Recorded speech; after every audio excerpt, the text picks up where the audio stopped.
Number 5 है व्यंजक के गुणनखंड कीजिए और निर्देशानुसार भाग दीजिए।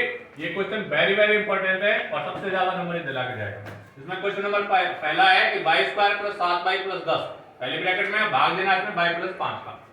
तो सबसे पहले दिया है अपने पास y square plus 7y plus 10, इसमें भाग देना है y प्लस 5 का। तो देखिए इसमें तीन पद है और तीन पदों को हल करने की विधि हमने पहले बता रखी है कि जोड़ने पर तो बीच वाला आना चाहिए यानी प्लस का 7y और गुणा करने पर पहली और आखिरी का गुणा यानी 10y स्क्वायर आना चाहिए। हमें दो संख्या लेनी है जिनको जोड़े तो 7y आए और जिनका गुणा करो तो 10y स्क्वायर आए।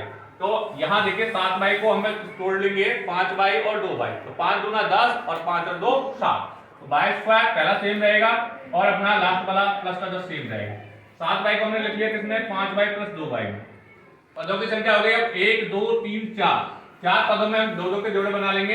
एक जोड़ा ये बन गया, एक जोड़ा ये बन गया। अब पहले जोड़ा में से हमें कॉमन आ गया अपने पास y, जैसे y कॉमन लिए तो यहाँ बचेगा 1y और प्लस का 5। यहाँ से कॉमन आया अपने पास प्लस का 2, जैसे प्लस का 2 कॉमन लेंगे यहाँ बचेगा y और प्लस का 5। अब एक बार और कॉमन लेते हैं, चार पदों वाले में एक दो बार कॉमन लेते हैं। यहाँ से कॉमन आ रहा है y प्लस 5, ये आगे बाहर, यहाँ बचेगा y और यहाँ ये वाला बाहर आ गया, यहाँ बचेगा प्लस का 2। तो y प्लस 5 और y प्लस 2 इसके गुणनखंड हो गए। अब हमें इसमें भाग देना है यानी y square plus 7y plus 10 में भाग देना है y प्लस 5 का।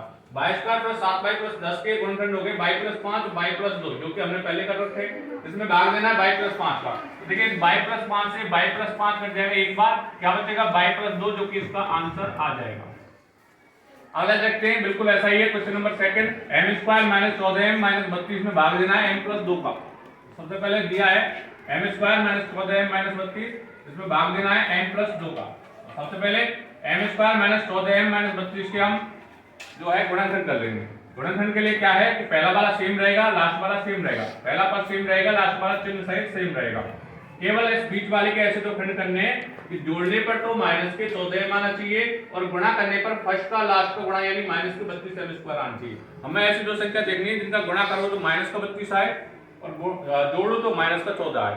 तो गुणा करने पर माइनस का चिन्ह आ रहा है, इसका मतलब एक संख्या प्लस की लेनी है और एक संख्या माइनस की लेनी है। अब प्लस की संख्या और माइनस की में कौन सी संख्या बड़ी है और कौन सी संख्या छोटी है, इसके लिए हमें ध्यान रखना है कि जोड़ने पर माइनस की आ रही है, इसका मतलब हमें बड़ी संख्या माइनस की लेनी पड़ेगी। तो ऐसी दो संख्या जिनका गुणा करो 32 आ रहा है, जिनमें एक बड़ी और एक छोटी हो, तो ऐसी दो संख्याएं एक तो 16 है और एक है 2, लेकिन जोड़ने पर माइनस क्या आ रही है, इसका मतलब बड़ी संख्या 16 जो है उसको हमें माइनस का लेना पड़ेगा और छोटी संख्या प्लस को लेनी पड़ेगी। तो देखिए m square minus 16m plus का 2m माइनस 32, देखिए माइनस 16 में से 2 घटाओ तो माइनस 14 बचेगा। चार पद हो गए, दो दो जोड़े बना लो, एक जोड़ा a एक जोड़ा है, यहाँ से कॉमन आ रहा है अपने पास m, यहाँ बचेगा m का भाग दोगे इसमें तो m और माइनस इसमें भाग दोगे 16m में तो 16, यहाँ से प्लस 2 कॉमन ले लो, प्लस 2 का इसमें भाग दोगे तो m और 32 में 2 का भाग दोगे तो 16। एक बार और कॉमन ले लीजिए, चार पदों में दो बार कॉमन लेते हैं। यहाँ आ गया अपने पास m-1 कॉमन, m-16 कॉमन आ गया और m-16 का जब भाग दोगे इसमें तो ये बचेगा m और यहाँ बचेगा प्लस का 2। तो ये अपने पास इसके गुणनखंड हो गए।